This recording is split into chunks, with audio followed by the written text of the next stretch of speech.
Hello, dear students. Welcome to my virtual class. আজ আমরা strong roots পড়ব APJ Abdul কালামের। এটি পার্ট 2 ভিডিও। আগের পার্ট 1 ভিডিওটিতে আমরা আব্দুল কালাম সম্পর্কে জেনেছি এবং তার চাইল্ডহুড ডেজ নিয়ে পড়েছি। যারা পার্ট 1 ভিডিওটি এখনও দেখোনি তারা চ্যানেলটিকে সাবস্ক্রাইব করো এবং পার্ট 1 ভিডিওটি দেখে নাও।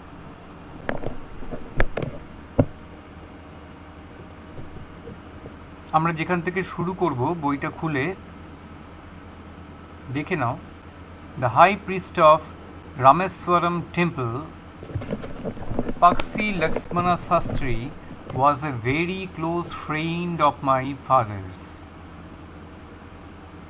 রামেশ্বরম মন্দিরের হাই প্রিস্ট অর্থাৎ প্রধান পুরোহিত পাকসি লক্ষ্মণ শাস্ত্রী ছিলেন আমার বাবার খুব কাছের একজন ঘনিষ্ঠ বন্ধু।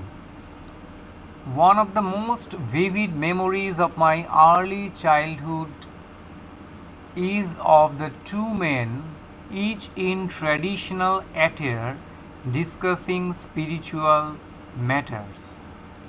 One of the most vivid memories of my early childhood, আমার ছেলেবেলার অনেক উজ্জ্বল স্মৃতিগুলোর মধ্যে একটি হলো এই দুইজন মানুষকে নিয়ে যে তারা তাদের প্রথাগত ধর্মীয় পোশাক ট্র্যাডিশনাল অ্যাটেয়ার যাকে বলছে, প্রথাগত তাদের যে ধর্মীয় পোশাক পরে আধ্যাত্মিক বিষয় নিয়ে তারা আলোচনা করছেন। দুই ধর্মের মানুষ তাদের ধর্মীয় যে প্রথাগত যে ড্রেস রয়েছে সেটা পরে বসেই তারা কিন্তু তাদের মধ্যে ধর্মীয় আলোচনা করতেন। When I was old enough to ask questions, I asked my father about the relevance of prayer. কালাম বলছেন, যখন আমি প্রশ্ন করার মতো বড় হলাম, মানে প্রশ্ন করার মতো বয়স যখন আমার হলো, তখন বাবাকে আমি প্রার্থনার প্রাসঙ্গিকতা সম্পর্কে জিজ্ঞেস করলাম। My father told me there was nothing mysterious about prayer. তখন আমার বাবা আমাকে বললেন, প্রার্থনার মধ্যে রহস্যের কিছু নেই। Rather, prayer made possible a communion of the spirit between people. বরং প্রার্থনা মানুষের মধ্যে আত্মিক মেলবন্ধন ঘটায়। কমিউনিয়ন, মেলবন্ধন কিসের মধ্যে? স্পিরিট বিটুইন পিপল, মানুষের মধ্যে যে আত্মিক মেলবন্ধন সেটা হয় প্রার্থনা। When you pray, he said, you transcend your body. Transcend মানে এক্সিড, অতিক্রম করা। দেখো নিচে পরপর কঠিন শব্দগুলোর ইংলিশ এবং বেঙ্গলি অর্থ সম্পূর্ণভাবে লেখা রয়েছে, সেগুলো একবার দেখে নাও, খাতায় লিখেও নিতে পারো।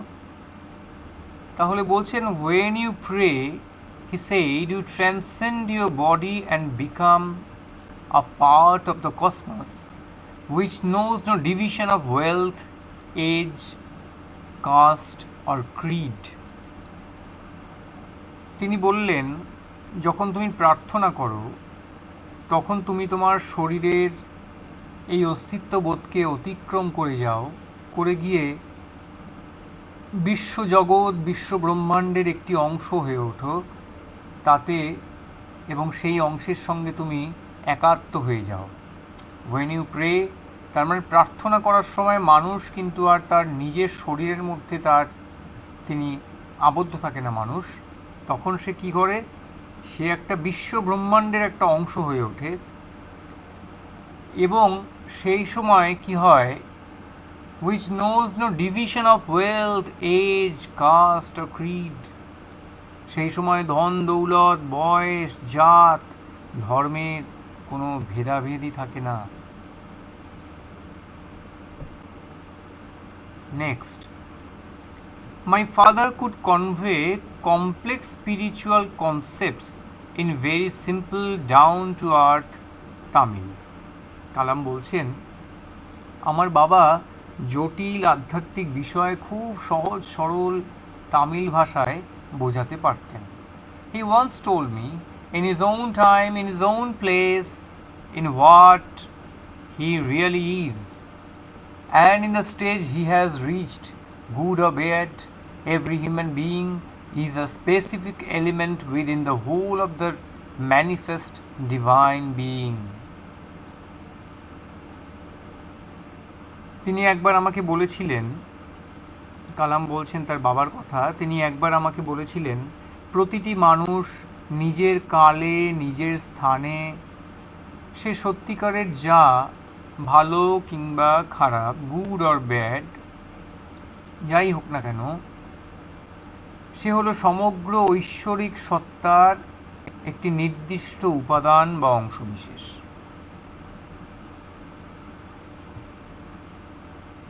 So why be afraid of difficulties, sufferings and problems?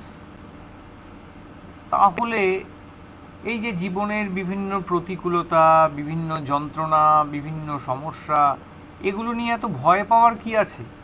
তার মানে কালামের বাবা জয়নুল আবদিন কালামকে বোঝাচ্ছেন যে প্রতিটি মানুষ সে তার নিজের সময়ে সে যাই হোক না কেন, সে ভালো হতে পারে, খারাপ হতে পারে, যাই হতে পারে, যাই হোক না কেন, সে কিন্তু আসলে ঈশ্বরের সামগ্রিক যে একটা ঐশ্বরিক সত্তার একটি নির্দিষ্ট অংশ বিশেষ.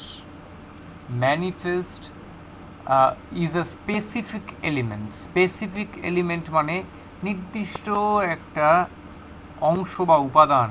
ঐশ্বরিক এত বড় বিশ্বব্রহ্মাণ্ড জুড়ে যে ঈশ্বর এখানে রয়েছেন তারই একটা অংশ বিশেষ হচ্ছে একজন মানুষ. তার ফলে when trouble come, try to understand the relevance of your sufferings.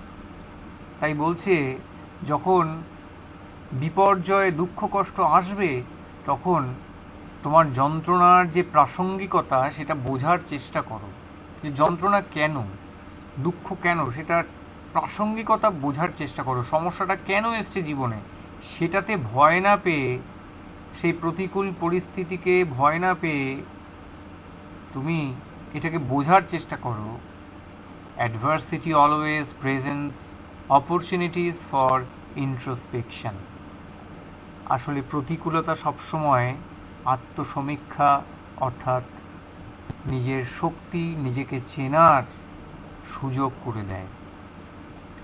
তার মানে প্রতিকূলতা এখানে কিন্তু আসলে একটা আশীর্বাদ স্বরূপ.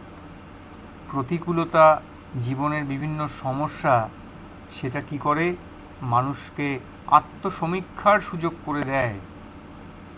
প্রেজেন্স অপরচুনিটিস ফর ইন্ট্রোস্পেকশন, আত্মদর্শন, সেলফ অ্যানালাইসিস বা আত্মসমীক্ষার একটা সুযোগ করে দেয়. আত্মসমীক্ষা কাকে বলে? যে নিজেকে নিজের জানা, নিজের শক্তি সম্পর্কে, নিজের কাছে তার প্রকাশ, এটা জানতে পারার সুযোগ করে দেয়.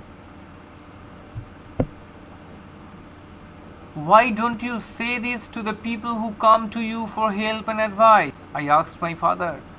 আমি একদিন জিজ্ঞেস করলাম, কালাম বলছেন যে আমি জিজ্ঞেস করলাম বাবাকে, আপনার কাছে যারাই সাহায্য বা পরামর্শের জন্য আসে তাহলে আপনি এসব কথা তাদের বলেন না কেন? He put his hands on my shoulders and looked straight into my eyes. কালামের বাবা কি করলেন? তিনি আমার কাঁধের উপরে হাত দুটো রাখলেন আর সোজা আমার চোখের দিকে তাকালেন. কালাম বলছেন তার বাবা তার কাঁধের উপরে হাত রেখে সোজা তার চোখের দিকে তাকালেন. For quite some time he said nothing. কিছু সময়ের জন্য তিনি কিছুই বললেন না. As if he was judging my capacity to comprehend his words.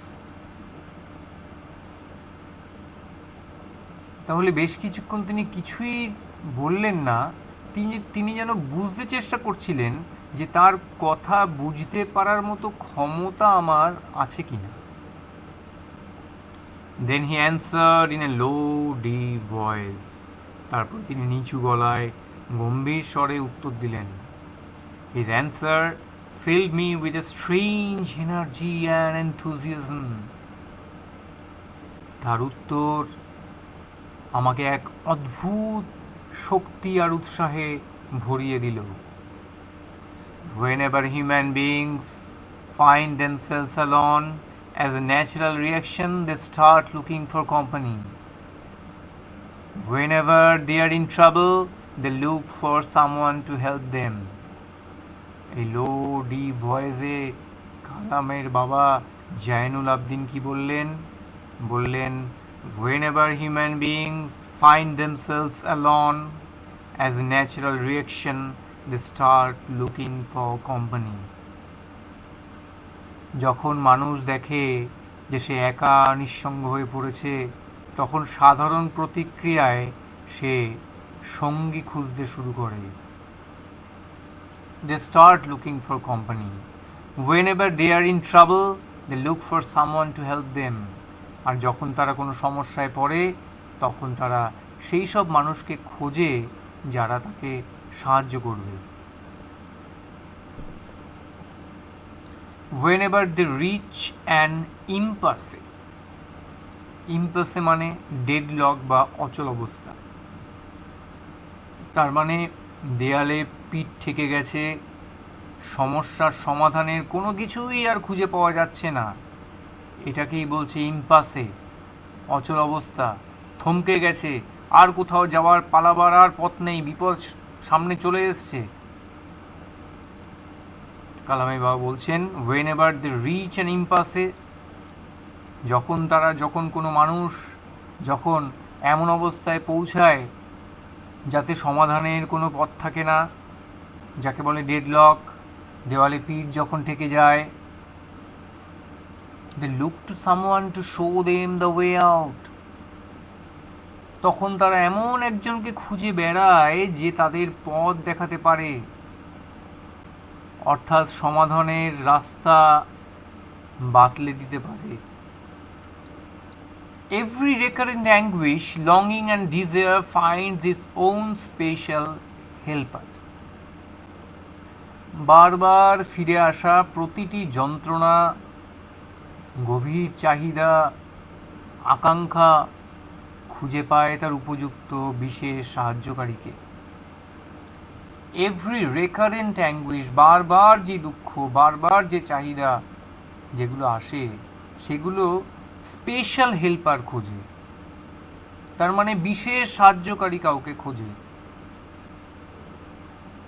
For the people who come to me in distress, I am but a go-between in their effort to propitiate demonic forces with prayers and offerings. Propitiate মানে শান্ত করা, pacify বা soften.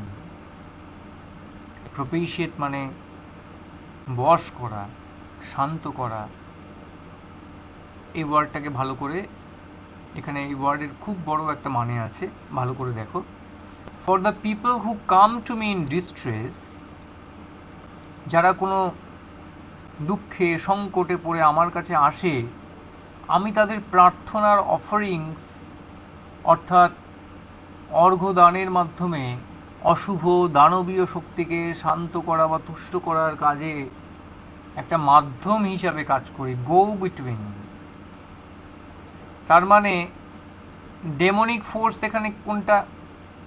Demonic force, আসুরিক যে শক্তি, সেটা হচ্ছে সেই সমস্যা। সেই সমস্যাটাকে প্রোপেশিয়েট করার জন্য, কমানোর জন্য, সফটেন করার জন্য আমি কি করি? তাদের প্রেয়ার্স অ্যান্ড অফারিংস, প্রার্থনা, এসবের মাধ্যমে তার ভেতরে একটা শান্তি, সে যেন এই যে একটা দানবীয় শক্তির বিরুদ্ধে লড়াই করতে গিয়ে সে তো আসলে বিওয়েল্ডার্ড হয়ে গেছে, সে তো বুঝতে পারছে না, সে তো তার ইম্পাসে, তার পিঠ ঠেকে গেছে দেয়ালে, সেখানটাতে এই প্রেয়ারের মাধ্যমে, প্রার্থনার মাধ্যমে আমি যেন তাদের একটা মাধ্যম হিসাবে কাজ করি, এবং কি করি, যে প্রার্থনার মাধ্যমে তারা যাতে এই ডেমনিক ফোর্স, এই যে দানবীয় শক্তি, সেই দানবীয় শক্তিকে যেন শান্ত করার, তুষ্ট করার কাজ যেন তারা করতে পারে, সেই পথ দেখাই, আমি সেই মাধ্যম হিসেবে কাজ করি। This is not a correct approach at all and should never be followed. কালামের বাবা বলছেন এটা একদমই সঠিক উপায় কিন্তু নয়, এবং এই উপায়কে অনুসরণ করাও উচিত নয়। One must understand the difference between a fear-ridden vision of destiny and the vision that enables us to seek the enemy of fulfillment within ourselves. উনি বলছেন one must understand the difference between, খুব কঠিন এই জায়গাটা, খুব ভালো করে দেখো, one must understand the difference between a fear-ridden vision of destiny. fear-ridden vision মানে ভীতি দিয়ে প্রভাবিত যে দর্শন, আমরা ভয় পেয়ে যেই জিনিস, শুধু ভয়ের মাধ্যমে চালিত হয়ে আমরা যেটাকে ভাবি, সেটাকে বলছে ফিয়ার রিডেন ভিশন।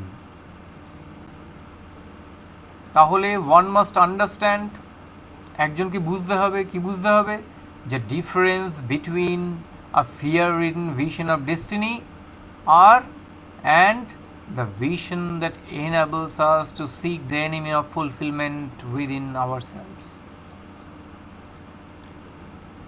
তিনি বলছেন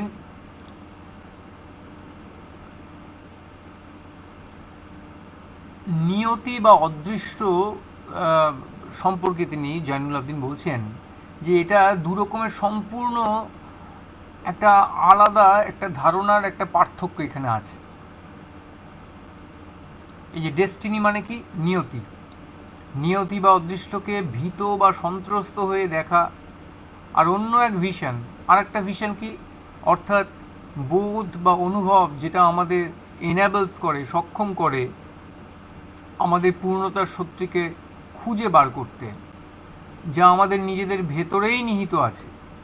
আমাদের অজানা কিছুর প্রতি, নিয়তির প্রতি শুধুই ভয় থাকে, এটি একটা ভিশন। অন্যটি হলো আমাদের ভেতরকার শক্তির পূর্ণ প্রকাশকে, ওই যে বলছে fulfilment within ourselves, seek the enemy of fulfilment within ourselves. আমাদের ভেতরের শক্তির যে পূর্ণ প্রকাশকে যারা বাধা দান করে, এই দুই মনের ভেতরে থাকা যে ভয়, তাকে খুঁজে বার করা, এই দুটো ভিশনের মধ্যেকার পার্থক্য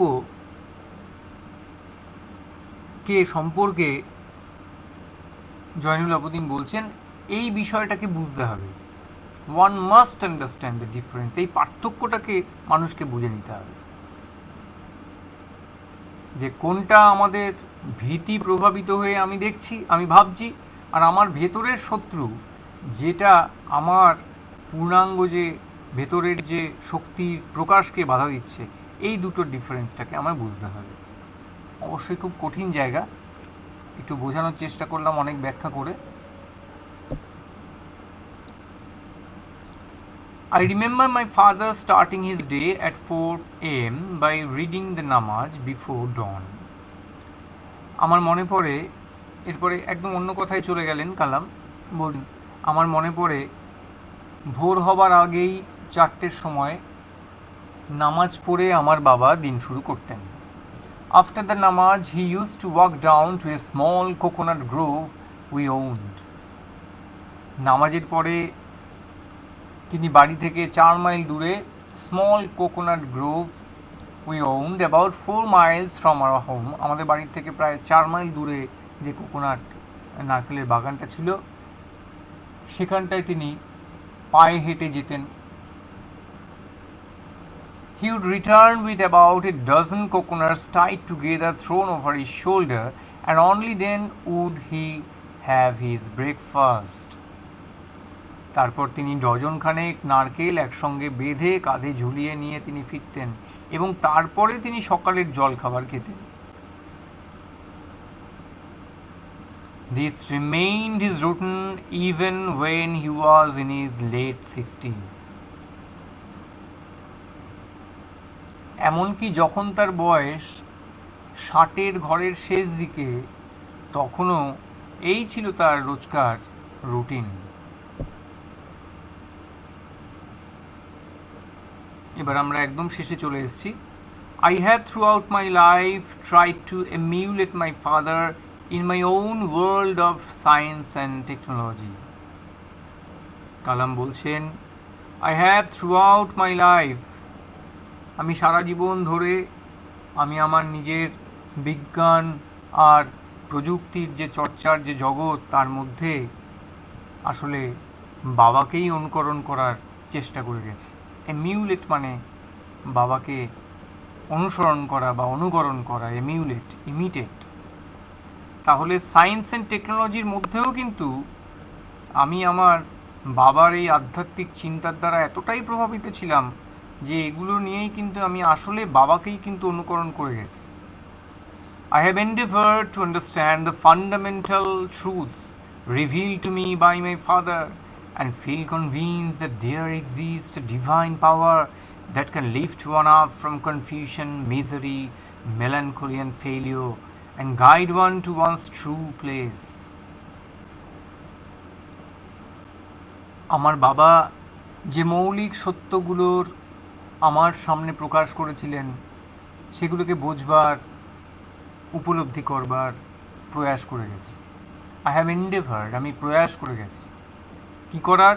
two understand the fundamental truths, সে মৌলিক সত্যগুলোকে বোঝার চেষ্টা করে গেছি যেটা আমার বাবা আমার সামনে প্রকাশ করেছিলেন।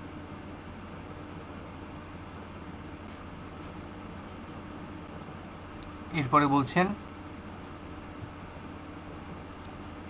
and guide one to one's true place, এবং এখানে এবং অনুভব করেছি, কি অনুভব করেছি?